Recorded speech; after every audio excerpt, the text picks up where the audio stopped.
प्यारे बच्चों, आज हम जानेंगे संस्कृत में अनुवाद भाग तीन में अस्मद और युष्मद शब्द रूप का प्रयोग कैसे करते हैं और इसका धातु रूप में कहाँ प्रयोग किया जाता है, एक एक करके हम जानेंगे। आइए पहले जानते हैं अस्मद और युष्मद का अर्थ कैसे निकलता है। जैसा कि पिछले दिनों में हम बताए थे, कोई भी जो शब्द रूप होता है, शब्द रूप का सीधा संबंध कारक चिन्ह से होता है विभक्ति के अनुसार। जैसे बताया गया था कि जितना कारक में विभक्ति होता है, प्रथमा, द्वितीया, तृतीया, चतुर्थी, पंचमी, षष्ठी, सप्तमी, उसी प्रकार से संस्कृत के शब्द रूपों में भी विभक्ति होता है।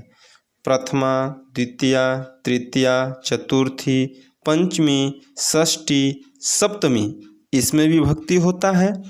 और बताया गया था कि पहला का संबंध पहला प्रथमा विभक्ति से, द्वितीया का संबंध द्वितीया से, तृतीया का संबंध तृतीया से, चतुर्थी का संबंध चतुर्थी से, पंचमी का संबंध पंचमी से होता है। उसी प्रकार जो कारक चिन्ह होते हैं, जो मूल शब्द होता है, उसी के आगे कारक चिन्ह को हम जोड़ देते हैं। जैसे युष्मद का शब्द रूप है, यानी युष्मद का अर्थ होता है तुम। अब देखिए इसका अर्थ हम कैसे निकालेंगे संपूर्ण चीज़ों का। जैसे त्वम माने पहला कारक चिन्ह होता है ने।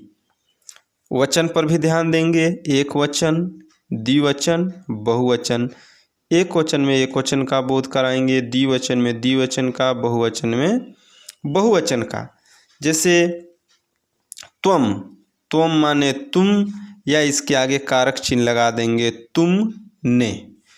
त्वम माने तुम दोनों, द्विवचन का बोध करा, या तुम दोनों ने। युवम माने अब तुम का बहुवचन बनाएंगे, यानी तुम सब, या तुम सब ने। यानी हिंदी बनाएंगे तो उसके आगे हम कारक चिन्ह का प्रयोग करते हैं। अब द्वितीया में देखते हैं, द्वितीया का कारक चिन्ह क्या होता है? को। किसका शब्द रूप है? तुम। तो त्वाम का अर्थ हो जाएगा तुम, और उसके आगे कारक चिन्ह का प्रयोग कर देंगे को, यानी त्वाम का अर्थ होगा तुमको। युवाम का अर्थ होगा तुम दोनों को। युष्मान का अर्थ होगा तुम सब को, यानी इसका हम बहुवचन मानेंगे, तुम सब को। त्वया, त्वया का अर्थ होगा, अब यहाँ से है या के द्वारा, तो यहाँ से जोड़ेंगे या के द्वारा, जैसा वाक्य रहेगा। त्वया का अर्थ होगा तुझसे या तुम से, तुम दोनों से, तुम सबसे। इसी प्रकार से सबका हम तुम के आगे एक कारक चिन्ह का प्रयोग करते हैं, वही इसका हिंदी हो जाता है। जैसे षष्ठी भक्ति में देखते हैं, तो दिया है, तो एक वचन में कहाँ जाएंगे हम? षष्ठी भक्ति में देखिए यहाँ होता है का, के, की, रा, रे, री।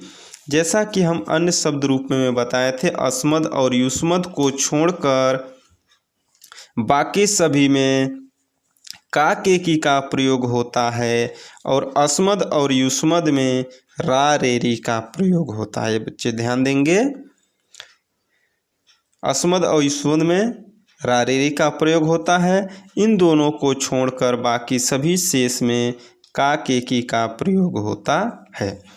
तो इसका देंगे तो या तुम का है, शब्द रूप है, तुम का चल रहा है, तो तुम, इसके आगे हम प्रयोग करेंगे रा, तुमरा या तुम्हारा। तो इसीलिए तो का अर्थ होता है तुम्हारा। रा का प्रयोग कर दिए, उसी प्रकार इसका एक वचन बनाएंगे और बहुवचन बनाएंगे। और इसका जैसे युष्माकम, युष्माकम का अर्थ हो जाएगा तुम्हारे, बहुवचन हो जाएगा। री का स्त्रीलिंग रहेगा तो री का प्रयोग कर देंगे। अब देखिए तोई, तोई का क्या अर्थ होगा? यानी सप्तमी भक्ति में में या पर होता है, तो तोई खरीद होगा तुम, और यहाँ में प्रयोग कर देंगे, तुम में या तुम पर। इस प्रकार से अस्मद युष्मत का प्रयोग होता है, उसी प्रकार अस्मद का भी, अस्मद माने यहाँ होता है मैं। ये सब पहले आपको लिखवाया गया था और सभी लोग लिख लिए होंगे। अहम माने मैं या मैंने, आवा माने हम दोनों या हम दोनों ने, वयम माने हम सब ने। वीडियो लंबा हो जाएगा इसलिए शॉर्ट में समझेंगे। उसी प्रकार यहाँ जैसे माम है तो माम माने कारक चिन्ह है को, हमको, आवाम माने हम दोनों को, आसमान माने हम सबको। जैसे यहाँ मम है तो मम षष्ठी भक्ति है, षष्ठी भक्ति में का के की प्रयोग होगा नहीं, रारेरी प्रयोग होगा। तो मम माने मेरा, या स्त्रीलिंग रहेगा तो मेरी हो जाएगा, रे भी है या मेरे। जैसे यहाँ अस्माकम, अस्माकम माने होता है हमारा या हमारे, बहुवचन है इसलिए बहुवचन। तो इसी प्रकार से जो अस्मद और युष्मत का कारक चिन्ह में प्रयोग होता है। इसी प्रकार किसी का भी शब्द रूप आप देख लेंगे। जैसे यहाँ देखिए किम है, किम माने होता है क्या, तो उसी प्रकार इसका भी लिखेंगे किम माने क्या, के माने क्या दोनों या कौन दोनों, कानी माने कौन सब, यानी यहाँ कौन सब ने या बहुवचन का प्रयोग किए। अब देखिए किम, अब किम का हम जानेंगे कि किम का अर्थ होगा क्या होगा। किम माने भी क्या या किसको, कर्ता ने कर्म को, ये भी प्रयोग हुआ। अब देखिए यहाँ तृतीया भक्ति है केन, अब जानेंगे हम केन का अर्थ क्या होगा।